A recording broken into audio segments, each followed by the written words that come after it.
Bom, irmão, seja muito bem-vindo a mais um dia de estudos, a mais um dos nossos vídeos devocionais. A gente vai iniciar o livro de Marcos, um livro que é muito importante, o segundo livro do Evangelho do Novo Testamento, né? O segundo Evangelho do Novo Testamento, um livro que vai ser dividido em 5 estudos. Essa é a parte 1, eu espero abençoar demais a tua vida, em nome de Jesus. O contexto histórico, então, o autor é o próprio Marcos. Marcos não foi um discípulo ou um apóstolo, Marcos foi alguém discipulado por Pedro, apóstolo de Cristo. O livro foi escrito num período de 50 a 60 anos depois de Cristo e, ao contrário do livro de Mateus, ele tem uma mensagem muito específica direcionada aos cristãos, gentios e os romanos daquela época. Então, a motivação da mensagem aqui é mostrar ao povo que Jesus era um homem de muita ação, um homem dinâmico, um homem que fazia, acontecia. Claro que ele escreve esse livro baseado nas histórias e nos ensinamentos que ele recebe do apóstolo Pedro. Então ele vai para uma visão muito direta, muito rápida, muito específica. Ele não fica dando muita riqueza de detalhes dos acontecimentos. Então Marcos tem um evangelho aqui muito curto, dinâmico, cheio de ação. O foco está nos atos de Jesus, nos discursos curtos, simples, diretos. Como eu disse, esse livro vai ser dividido em 5 partes, então a gente vai fazer disso 5 estudos diferentes, 5 vídeos. E o livro, ele representa Jesus como um servo, como alguém extremamente servo, disposto a servir, ou então como o novilho dos 4 seres viventes, das visões tanto de Ezequiel quanto do Apocalipse, tendo uma visão muito pastoral do que foi o ministério de Jesus. Então eu espero abençoar demais, novamente eu digo aqui, a tua vida com esses estudos. Te convido já a abrir tua Bíblia comigo em Marcos capítulo 1. A gente vai falar um pouquinho sobre os feitos de Jesus descritos por Marcos. Ele vai falar nesse capítulo sobre João Batista, aquele que vem para preparar o caminho. Ele fala sobre o batismo e a tentação que Jesus passa. Ele fala sobre os primeiros discípulos serem chamados, o ministério de Jesus iniciando, Jesus expulsando espíritos imundos e curando um leproso. João Batista, então, do versículo 1 ao 8, é aquele que vem para preparar o caminho. O testemunho de João Batista é muito impactante, porque ele era para as multidões que ouviam algo muito importante, alguém de muita expressão, e ele sempre falava que havia alguém que viria depois dele que seria muito maior do que ele, alguém a qual ele não seria digno de amarrar as sandálias, alguém a qual ele nem poderia se comparar. João, ele tem a missão de preparar o caminho para a chegada do ministério de Jesus. E às vezes sozinho, em lugares que ninguém queria estar, mas entender o seu propósito. João vive a maior honra que um profeta poderia viver. Jesus, ao falar de João Batista, ele fala que ele foi o maior dos profetas, ou seja, ele anuncia o caminho do próprio Senhor. E não há honra maior para nenhum dos profetas, não há maior honra para esses homens que têm o papel de preparar sim o caminho para de fato o Senhor, ou o próprio Deus vir e cumprir com as suas palavras, com os seus propósitos. Então é uma honra imensurável aquilo que João Batista está vivendo. Depois de ser batizado, então a Bíblia vai falando que Jesus chega até ele ali e é batizado por João nas águas. Ele é reconhecido pelo Senhor. Quando ele é batizado, João Batista fala: eu não sou, Senhor, eu preciso ser batizado por ti. Jesus nos mostra aqui a ideia de cumprir a lei, de cumprir os propósitos, de nos ensinar padrões. Então Jesus vai lá, se batiza nas águas, e quando ele se batiza, o céu se abre. Do céu uma pomba repousa sobre ele. A gente viu essa história também lá no Evangelho de Mateus. Então uma pomba repousa, uma voz do céu diz: esse é o meu filho em quem eu tenho prazer. Agora, em consequência disso, o próprio Espírito Santo conduz Jesus ao deserto. E é no próprio deserto que Jesus vai ser tentado pelo diabo durante o período de 40 dias e 40 noites. Jesus vence o diabo, vence as tentações, nos mostrando que o deserto é um lugar onde nós podemos ser promovidos ao invés de envergonhados. Jesus nos mostra que o deserto é um lugar onde nós podemos crescer, onde nós podemos ser fortalecidos ao invés de destruídos.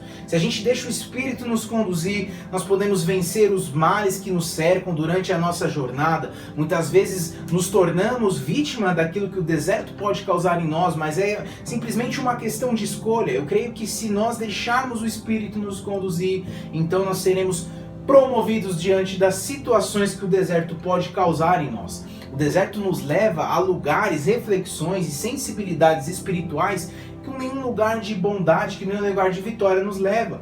Então nas derrotas, nas momentos difíceis, são onde a gente mais pode aprender. Logo depois disso, o ministério de Jesus começa a acontecer. Então a gente vê do versículo 14 ao 21, ele chamando os seus primeiros discípulos. Depois de vencer o deserto, o tempo de deserto, o ministério de Jesus começa a acontecer de maneira efetiva. Ele começa a recrutar o time que vai mudar a história para sempre da humanidade. Na Galileia, Jesus começa a chamar e pregar sobre arrependimento, sobre a chegada do reino de Deus. Ele chama André, Simão, Tiago, João, todos pescadores, homens simples como eu, homens como você, homens de pouca influência, mas de muito valor diante de Deus. Então Jesus os chama para serem pescadores de homens, ganhares vidas. Ambos deixam os seus propósitos ali, o seu trabalho, os seus bens de maneira imediata e seguem a Jesus. É algo que eu fico refletindo se nós faríamos o mesmo. Eu creio que é impossível você ter um encontro com Jesus, você estar na presença dele e você continuar a mesma pessoa, você continuar o mesmo. Não dá para você ser encontrado por Jesus e continuar no mesmo lugar. E é isso que acontece. Esses discípulos seguem o caminho, eles vão para outro lugar, eles abandonam tudo que têm e seguem para um novo e vivo caminho ao lado de Jesus. Depois disso, a Bíblia vai continuar relatando alguns fatos. Jesus expulsa, por exemplo, um espírito imundo do versículo 21 ao 28. Eles seguem para Cafarnaum, onde chegam ali num sábado. Jesus começa a ensinar na sinagoga, todo mundo fica maravilhado com a sua sabedoria, porque ele ensina com autoridade, ele tem autoridade sobre o que ele ensina, sobre o que ele fala. Jesus é o cumprimento da própria palavra, ele tem autoridade sobre todas as coisas. Mas nesse momento que ele está ali ensinando, chega um homem possuído, começa a gritar se ele queria destruir. Há uma questão aqui, quem ele está falando? As pessoas não tinham muito costume de ver possessões demoníacas acontecendo. E isso é muito interessante, porque não sei se você já viu, já presenciou algo dessa forma. Eu posso dizer que é algo extremamente cabuloso. Quando você está numa situação e alguém começa ali a falar, um espírito imundo se manifesta, é algo tremendo, é algo completamente maluco. E Jesus passa por isso, e todo mundo fica sem entender muito bem. Os espíritos imundos reconhecem a presença de Jesus. Jesus repreende esse espírito, ele sai gritando, há uma tremenda experiência ali de exorcismo naquele lugar, todo mundo fica chocado com a autoridade que Jesus tem, sobre o poder que ele tem, sobre até mesmo os espíritos malignos. E assim também é conosco, aqueles que estão mergulhados, que estão cheios da presença de Jesus, cheios do Espírito Santo. Onde quer que você vá, independente da sua situação, onde quer que você vá, os espíritos imundos vão sair, vão se manifestar e vão sair. Não há como ficar no mesmo ambiente quando Jesus está e os espíritos imundos estão. E a seguir, Jesus cura um leproso, que é talvez o último fato do primeiro capítulo de Marcos. Nas suas muitas andanças, Jesus tinha um ministério itinerante. Então ele se arrisca, um leproso chega perto dele, um leproso se aproxima de Jesus. Vale lembrar como viviam os leprosos naquele tempo. Eles viviam em extremo afastamento, eles viviam afastados de tudo e de todos, e é nesse momento que um leproso chega até perto de Jesus. O leproso, ele não exige cura, então é algo muito interessante. Ele diz: Senhor, se você quiser, se for do teu desejo, Senhor, me cura.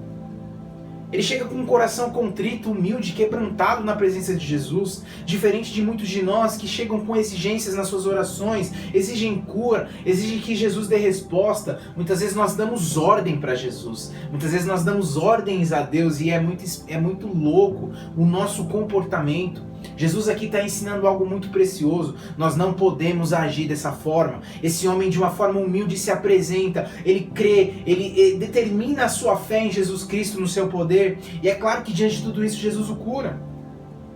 Jesus o cura. A Bíblia diz que que o Senhor não despreza um coração contrito e quebrantado, e é exatamente assim que esse homem se encontra, e é exatamente assim que nós precisamos nos encontrar na presença do Senhor. Jesus o cura, despede com a instrução de que ele não venha compartilhar isso com ninguém, que ele não venha falar nada disso, que ele somente se apresente ao sacerdote, faça o sacrifício devido e volte a viver normalmente. Mas é claro que isso não acontece, ninguém consegue viver um milagre de Jesus, viver um milagre da parte do Senhor e continuar como está. Ele sai por aí e todo mundo começa a ter conhecimento dos feitos de Jesus. Então, a gente entra para o capítulo 2 da história de Marcos, do livro de Marcos, onde Jesus vai curar um paralítico, vai chamar Mateus para ser mais um dos seus discípulos, vai falar sobre jejum e vai falar sobre o sábado. Jesus cura um paralítico é levado à sua presença ali na sinagoga, Jesus está numa casa, ele está ministrando numa casa ali, as multidões já o acompanham, então você imagina a muvuca que está naquele ambiente.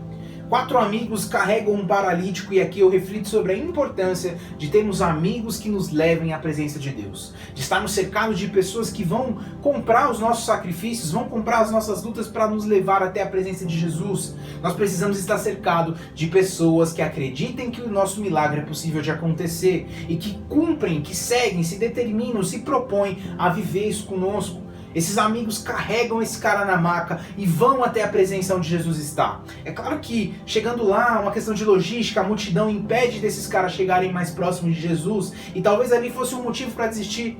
Ali talvez fosse um motivo para que eles voltassem para suas casas. Mas ali há um sobrenatural, a fé em exercício e eles decidem fazer algo diferente. Eu entendo que para chamar a atenção ou para alcançar o nosso milagre, nós precisamos chamar a atenção de Jesus. Esses caras descem o paralítico pelo telhado da casa. É claro que já está um grande alvoroço, eu fico imaginando o dono da casa também, ficando muito irado e acontecendo aquilo tudo, mas esses caras conseguem chegar à presença de Jesus com seu amigo. Então, para alcançar milagres, muitas vezes nós precisamos fazer loucuras para chamar a atenção de Jesus. Seja com as nossas orações, sejam com os nossos atos proféticos, principalmente com a nossa perseverança. Porque muitas vezes a gente entende fazer loucuras para chamar a atenção de Jesus como pessoas que fazem ou são boas no que fazem ou têm uma boa oração, e não é nada disso. A gente está falando sobre perseverar. Aquele homem estava na maca, ele estava em situações de não conseguir chegar até Jesus, mas ele não desiste de alcançar, de tentar o seu milagre. E muitos de nós não podem também desistir. Por mais difícil que está, permaneça, continue. Talvez você não esteja nem com vontade de ouvir uma ministração, de ir à igreja, de ouvir uma palavra. Talvez esse é o cenário de muitos, e eu muitas vezes já me vi nesse cenário. É algo que acontece, mas a gente não pode desistir. É quando a gente persevera que Jesus vem e algo acontece e a gente chama a atenção do Senhor e Ele nos cura. Porque é isso que acontece. Diante disso, Jesus mostra a sua autoridade e muito mais do que a cura, Jesus perdoa os pecados daquele que está ali na maca. Os mestres da lei, os fariseus, todo mundo começa a ficar perplexo, eles ficam já ali encontrando um motivo para perseguir Jesus e fazer acusações contra ele. Jesus diz, para que vocês entendam que o Filho do Homem tem poder e autoridade para perdoar pecados, os seus pecados estão perdoados. Jesus questiona, é mais fácil falar para ele, levanta e anda, ou seus pecados estão perdoados? Então Jesus primeiro perdoa os pecados no coração dos fariseus, dos mestres da lei, que também acompanhavam para ver o que estava acontecendo, e até mesmo procurando motivos para julgar Jesus. Eles começam no seu coração a falar, cara, isso é uma blasfêmia. E Jesus, sabendo ali, tendo uma palavra de conhecimento, de revelação, até mesmo do sentimento daqueles caras, ele diz, os pecados deles estão perdoados. E para mostrar que o Filho do Homem tem autoridade para perdoar pecados, ele diz, levanta e anda. E o cara levanta, pega a sua maca, vai embora. Aquela maca é sempre uma lembrança do lugar onde ele estava, da dor que ele estava, sempre lembrando do milagre de quem Jesus é na vida dele. E aí nós, na nossa vida, na nossa chamada, macas que foram, que são carregadas. Quais são as macas que a gente carrega na nossa vida para lembrar de onde Jesus nos tirou e o que Ele já fez por nós, aquilo que Jesus tem feito ainda e aquilo que Ele ainda vai fazer. Jesus, ele continua.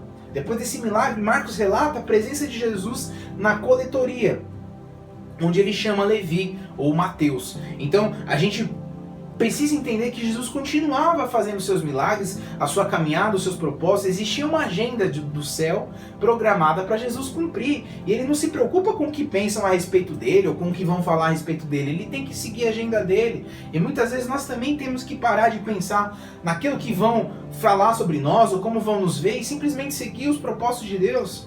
Ele chama Levi e para ser um dos seus discípulos, o que acaba ali causando também uma certa desavença ou um questionamento, até mesmo entre os discípulos, porque Levi era um cobrador de impostos, ou seja, era um cara que não era muito bem visto por todos, que estavam ali ao seu redor. Então imediatamente a Bíblia fala que Levi também deixa tudo e segue Jesus. Ele não pensa em nada, ele simplesmente segue, ele não fica questionando, ele não fica se perguntando, ele simplesmente vai. Há uma oportunidade diante dele que jamais ele teria, então ele segue. Então a alegria dele conhecer Jesus é também tão grande que ele acaba proporcionando ali um momento, e Jesus vai jantar com os publicanos, num lugar onde muitas pessoas que estavam ali não eram bem vistas ou não faziam as coisas como Deus gostaria. Pessoas corruptas, prostitutas, beberrãos, enfim, drogados, uma série de pessoas que aos olhos da palavra de Deus não deveriam seguir aquele caminho. Pecadores, assim como eu, assim como você. Eu não conheço a tua história, mas eu tenho certeza que durante muitos anos da minha história, eu era como esses publicanos. E Jesus senta naquele momento e começa a ensinar ali um grande descontentamento, julgamento. Por que Jesus está sentando com esses caras? Eu imagino que os próprios discípulos também começaram a se questionar. Então, nesse momento, no versículo 17 adiante, Jesus começa a ensinar de que ele não veio para os sãos ou para aqueles que são saudáveis, mas para aqueles que estão doentes, para aqueles que precisam de cura. Jesus veio por mim, Jesus veio por você, pelos pecadores, por aqueles que precisavam de uma visitação e transformação da sua parte. É claro que nesse momento há muitos questionamentos, as pessoas começam a procurar motivos para corromper ou para tentar incriminar Jesus, tentar pegar ele em alguma falha. Eles começam a questionar sobre o jejum, sobre os discípulos de João Batista jejuarem, sobre os homens da lei jejuarem e os seus apóstolos não. Já parou para pensar nos males que a corrupção ou que a comparação causa em nós e muitas vezes nos deixa cegos para o que estamos vivendo ou para o que podemos viver? O jejum ele só tinha um sentido se fosse algo que levasse a eles viver de maneira mais intensa o amor, a alegria, a satisfação. A gente já estudou inúmeras vezes aqui a respeito do jejum. Então Jesus justifica que os seus discípulos não jejuavam porque eles não teriam motivos, afinal eles já estavam completos na presença de Jesus, na presença do Pai, eles estavam juntos, não havia motivos para jejuar. Porém, haveria um tempo muito breve em que eles teriam que jejuar porque Jesus não estaria mais acessível ali em nosso meio. E muitas vezes nós procuramos desculpas para fazer algo ou deixar de fazer algo, para incriminar, criar julgamentos. A história continua e eles fazem isso também questionando Jesus a respeito do sábado. O sábado ele foi criado para ser um dia de separação, um dia de consagração ao Senhor. Não importa realmente se é o sábado especificamente, mas sim um dia onde ali as nossas ações vão edificar a nossa fé e vão clamar, vão se aliar ao clamor que a gente faz ao Senhor. Então Jesus ele opera milagres no sábado, o que gera grandes ali descontentamentos e questionamentos sobre ele. Jesus ele lembra sobre Davi e os pães da propiciação, um texto lá de 1 Samuel, capítulo 21, 31, onde numa situação específica, ele pega os pães para se alimentar, porque não tinha uma outra opção, ele não estava fazendo algo errado, ele estava servindo, estava no meio de uma fuga e servindo ali ao Senhor. Então Jesus faz um paralelo sobre isso, ou seja, é errado fazer o bem no sábado? Existe um dia, existe um momento para a gente exercer a vontade de Deus? Precisa de um dia específico, um tempo, uma hora, um local para exercer a vontade do Senhor? É o que está sendo questionado. As pessoas perdem muito tempo olhando as entrelinhas e esquecem do milagre. E aí a gente entra para o capítulo 3, onde a gente vai ver mais curas de Jesus, Jesus sendo procurado e como ele lidou com a multidão, a escolha dos apóstolos, acusações contra Jesus e até mesmo a sua família. Jesus ele passa por uma sinagoga, já inicia o capítulo 3 falando que ele passa numa sinagoga e ali também ele cura um homem com a mão que tinha a mão atrofiada. Essas alturas ele já está sendo muito perseguido pelos religiosos, pelos rigorosos da lei. Ele é adorado pela multidão que reconhece os seus feitos, os seus milagres, e automaticamente ele é rejeitado, ele é perseguido por aqueles que têm o poder da lei, mas que não fazem nada. Eu me pego pensando em muitos pontos aqui onde os nossos olhos escolhem ver o caminho do bem ou o caminho do mal. Como a gente decide isso? Quais são os parâmetros para a gente decidir a qual caminho ou a qual caminho seguir ou para qual direção olhar? Em seguida, Jesus continua o seu ministério. Jesus ele continua a sua chamada, ele continua o seu propósito, e é exatamente nesse tempo que Jesus é seguido por muitas multidões. E nesse momento, Jesus passa perto da casa dos seus familiares, há uma multidão que se reúne com ele. O texto diz que os discípulos não conseguiram nem comer, de tamanha era a multidão e o alvoroço que causava. Os familiares, por sua vez, se sentiram chateados, ficaram magoados e não aceitaram essa situação. Então eles trouxeram Jesus à força de novo para que ele pudesse comer e tudo mais, algo que é extremamente natural, extremamente normal. O que me causa aqui uma reflexão, ou que causa um destaque, é que diante disso, né, os fariseus, o texto diz que os fariseus acompanhavam isso a uma certa distância. Então os fariseus, eles começaram a interpretar ou criar um julgamento de uma situação sem ter certeza do que estava acontecendo. Ou seja, eles colocaram só uma base que eles precisavam para colocar suas convicções. E eles começam a falar que Jesus estava como se ele tivesse endemoniado pela forma como ele foi tratado, ou como a situação aconteceu. O que acontece aqui com Jesus acontece muitas vezes com as nossas vidas, ou quando em algum momento nós tiramos conclusões ou seguimos os nossos achismos, criamos julgamentos precipitados sobre alguém ou sobre alguma situação. Os fariseus, eles começam a falar que eles estavam com Beelzebu e por isso ele tinha ali influência ou autoridade para expulsar os outros demônios. O que me causa uma certa chateação também com esse texto, né, ao ler essa situação, é que muitos de nós, ao não lidar com as diferenças ou carregar mágoas no corações ou contra alguém, contra uma situação, a gente fica esperando oportunidades para derrubar aquela pessoa, difamar, enfim, que é o que está acontecendo com os fariseus. Então, quando isso não acontece, infelizmente a tendência natural é que a gente crie uma situação, manipule uma situação para que o nosso orgulho, o nosso desejo de vingança aconteça. Jesus aqui ele começa a ensinar sobre um reino dividido. Ele começa a ensinar sobre um reino dividido, ou seja, um reino, uma família, uma igreja, uma empresa, um relacionamento dividido, onde cada um quer uma coisa, um quer remar para um lado, outro quer remar para o outro, um espera que as coisas aconteçam de uma forma e o outro de outra, isso dá errado, é o que está acontecendo. Jesus não veio para competir com os fariseus, ele não veio para competir com o ego deles, Jesus não veio para querer ser um popstar.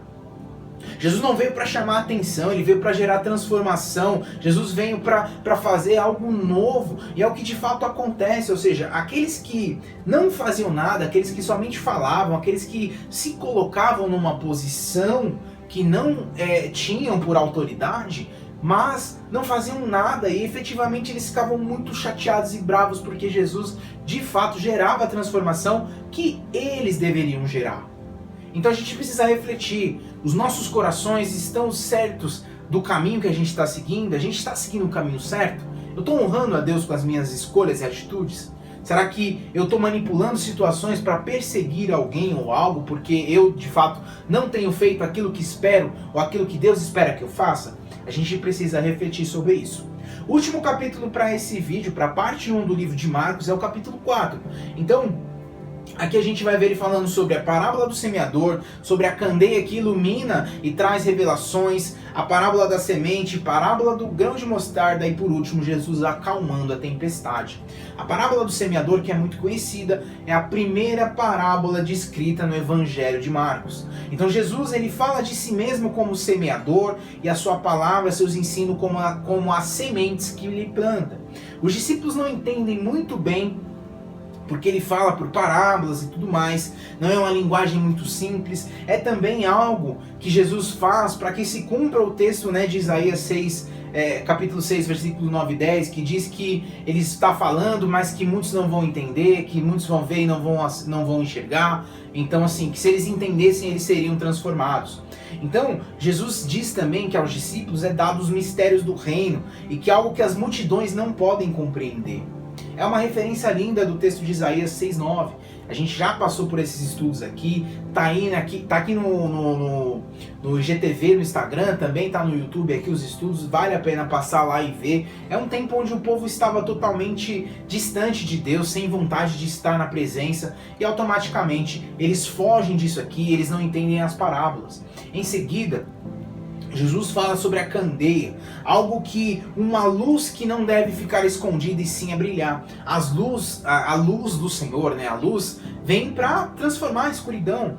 Num ambiente de trevas, onde você chega com luz, ele é transformado. A luz nunca ela é apagada pela escuridão de maneira natural. Se você entrar num quarto escuro e você acender uma lanterna, a lanterna vai sobressair sobre a escuridão. É como uma lâmpada, enfim. A gente tem essa luz, Jesus é essa luz nas nossas vidas. Então, as palavras que Jesus traz nesse ensino, nessa parábola, ele fala que não há nada em oculto que não senão para ser revelado, nada escondido que não seja para vir à luz, né? Então ele continua ensinando, ou seja, não há nada em oculto que não seja para ser revelado. Ele fala sobre a luz vir e transformar a escuridão. Uma medida de parcialidade também é ensinada aqui, entender que como a gente mede ou como a gente julga algo ou alguém é como a gente vai ser medido e julgado. Ou também ele continua falando sobre responsabilidade. A quem mais é dado, a mais será cobrado. Essas palavras que causam aqui um senso de compromisso e responsabilidade em cada um de nós. E para finalizar esse vídeo, para finalizar a parte 1 do livro de Marcos, ele termina no capítulo 4 falando sobre Jesus acalmando a tempestade. A maioria dos seus discípulos eram pescadores, pessoas acostumadas a viver em alto mar, e os seus desafios. Jesus ele chega naquele momento, ele fala para os seus discípulos que ele quer ir para o outro lado, né? Então eles precisam fazer uma viagem de barco, atravessar isso em alta noite, alta madrugada. É nesse momento que eles vão também encarar uma tempestade. Eu imagino que não era também novidade para eles encarar tempestades em alto mar, afinal eles viviam aquilo ali era a vida deles, eles eram caras muito bons nisso, experientes. Alguns relatos aqui falam que naquela região era até um pouco normal as tempestades acontecerem devido a questões geográficas, devido a questões ali do comprimento do lugar, a estrutura daquele lugar. Então tudo contribuía para que muitas tempestades acontecessem naquele lugar. Agora, o que nos mostra aqui um desafio é o fato de Jesus estar dormindo no barco em meio a uma tempestade. Isso nos mostra e causa até um certo espanto, uma certa uma agitação espiritual para entender os princípios aqui. Tempestade geralmente causa um grande desafio, uma grande agitação. Até mesmo os experientes pescadores, eles ficam agitados em meio à tempestade, isso é natural. Esforços deles seriam inúteis diante de um problema que só a palavra de Jesus, só a ordenança, o agir de Deus poderia resolver. Agora, muitos de nós, quando estamos envolvidos em uma tempestade, a gente quer com as nossas habilidades, com as nossas forças ou com as nossas próprias mãos resolver os efeitos das tempestades que causam em nossas vidas. A tempestade aqui, ela não é nada comparada ao poder de Jesus. Tempestades, elas ameaçam a nossa fé, elas ameaçam a nossa esperança, elas ameaçam o que há de bom em nós. Muito mais do que isso, as dificuldades que nos levam a questionar a bondade de Deus em muitos casos. A tempestade nos leva, sim, a questionar a bondade de Deus conosco. Muitos momentos de tempestades em nossas vidas fazem com que questionamentos sobre a bondade de Deus seja uma realidade. Doenças prolongadas, morte de um ente querido, a perda de um propósito, casamentos destruídos, e parece que Jesus está dormindo no meio do barco enquanto nós estamos sofrendo. Questionamentos, né? A gente questiona, será que se ele realmente se importa? Se ele se atentasse a mim, se ele ouvisse as minhas orações, certamente ele impediria que eu estivesse nessa situação. Nós oramos por cura, oramos por alívio, oramos por oportunidades, reconciliações, ou seja, qualquer coisa que faça as tempestades cessarem nas nossas vidas. Agora, o que me chama a atenção nessa passagem é que a tempestade ela não é o ponto final e sim o ponto de partida para aqueles que têm realmente um propósito e uma aliança com o Senhor. Jesus, ele é a certeza que nós temos que qualquer tempestade vai acabar, mas isso também não sinaliza ou inibe que as tempestades possam acontecer em nossas vidas. E é uma grande confusão quando tudo isso acontece e muitos de nós aceitam o chamado, mas não lembram ou acabam esquecendo que vão haver tempestades em nossas vidas. Essa parábola aqui, essa história vem para nos lembrar que as tempestades da vida nos levam a um nível de experiência, relacionamento e maturidade de fé em quem é Jesus Cristo de verdade. Porque toda tempestade ela tem um objetivo já pré-determinado por Jesus. Eu não estou aqui tentando diminuir o sofrimento de ninguém e nem sugiro que você tente fazer isso, muito pelo contrário. Os sofrimentos que a gente vive na nossa vida, sim, são para trazer grandes experiências e aprendizados para nós. Eu quero apenas que você entenda que todos nós somos levados e é proposto diante de nós que no meio desse alto mar, que uma tempestade, uma agitação possa fazer com que a gente participe daquilo que Jesus tem para fazer em nossas vidas, daquilo que Ele tem para fazer e nos permitir participar do seu plano de redenção. Partindo de tudo isso, então, para finalizar essa mensagem, eu quero deixar aqui 5 lições sobre essa parábola, sobre essa história da tempestade. A primeira fala sobre fé, obediência. Afinal de contas, os discípulos seguiram a Jesus. Quando Jesus entra no barco, os discípulos também o seguem, ninguém questiona. Em momento algum eles questionam o que eles iriam fazer, por que eles iam atravessar em alta noite, será que estava perigoso, enfim. Eles simplesmente vão. Eles confiam em Jesus. Em momento algum eles sentem que Jesus tem que explicar como as coisas vão acontecer, ou como que, enfim, eles não se preocupam com nada disso. E eu creio que nós devemos fazer também como eles fizeram. Seguir de maneira fiel, seguir de maneira sem titubear, sem colocar questões, interrogações. Simplesmente ir. Quando Jesus ordenar algo, quando Jesus pedir algo para nós, que a gente simplesmente obedeça e faça. Os discípulos, a segunda lição que eu tiro dessa mensagem é que os discípulos também tinham problemas. As tempestades que estão para mim, que estão para você, eu tenho certeza que há sempre indícios ou momentos propícios para que tempestades aconteçam em nossas vidas. E assim era com os discípulos também. Não é só porque nós seguimos Jesus que isso significa que a gente não vai ter problema, muito pelo contrário. Tempestades e desafios em nossas vidas acabam sendo até maiores e mais intensos quando a gente está com Jesus. Por outro lado, seguir Jesus nos leva a um entendimento profundo e um nível de sobrenatural de fé que é só no meio da tempestade que a gente pode desenvolver. Então, a gente precisa fazer escolhas nesse momento. A terceira lição é não entrar em pânico com o silêncio de Deus, embora seja perturbador quando a gente está clamando, buscando e a gente só ouve o silêncio como resposta. Jesus aqui nos ensina que o silêncio de Deus também produz um cuidado conosco. Simboliza um cuidado conosco. Jesus estava dormindo no barco, ele estava no controle da situação, mas os discípulos estavam desesperados. Então, se em algum momento parece que ele te abandonou, se em algum momento parece que ele te esqueceu, não se preocupe, Deus está no controle de todas as coisas. Os discípulos, ao verem a atitude de Jesus, eles começam a questionar quem é aquele que até o mar ele dá ordens e o mar se acalma. O silêncio de Deus não é a ausência de cuidado conosco. A gente tem que entender esse processo do silêncio do Senhor. A quarta lição é clamar por ajuda, aprender a clamar por ajuda. Embora seja verdade que os discípulos estavam ali em pânico, eles tinham fé suficiente para fazer algo produtivo que levassem eles a pedirem ajuda, a orarem, a fazerem algo que gerasse a solução para os problemas deles. A preocupação que a gente carrega em nossas vidas normalmente não produz algo bom. Mas a atitude, ou seja, o que eles fizeram, agir, no caso deles ali, clamar ou orar, pedir ajuda, geralmente sim, traz bons frutos. Embora muitas vezes a gente não consiga o que quer, Deus sempre nos dá o que é preciso em cada situação que a gente esteja passando. E a última lição que eu trago sobre essa mensagem, finalizando também esse vídeo aqui, é que a gente aprenda a olhar para trás da maneira correta. O texto termina dizendo que os discípulos ficaram maravilhados depois de Jesus acalmar a tempestade. E tudo isso só acontece porque olhar para trás ao olharem para trás, eles viram o socorro do Senhor a seu dispor. Jesus estava no barco.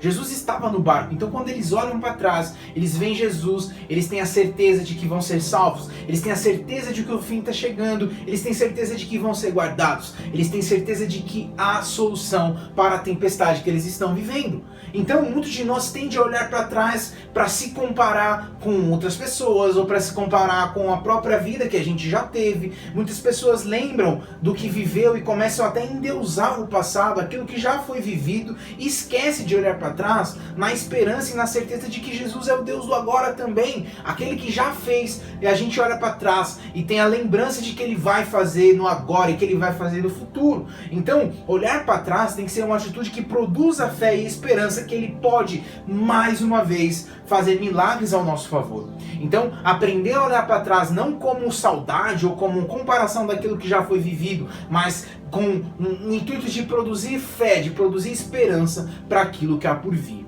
Eu vou ficando por aqui, eu tenho certeza que essa mensagem vai tocar o teu coração e abençoar a tua história. As tempestades da vida servem para que a gente cresça em fé e relacionamento com o Senhor. Eu espero que em nome de Jesus todas as tempestades possam cessar, mas que a gente possa crescer em todas elas em fé, em nome de Jesus. Amém? Deus abençoe demais o teu dia, que você fique na paz e com o amor de Cristo.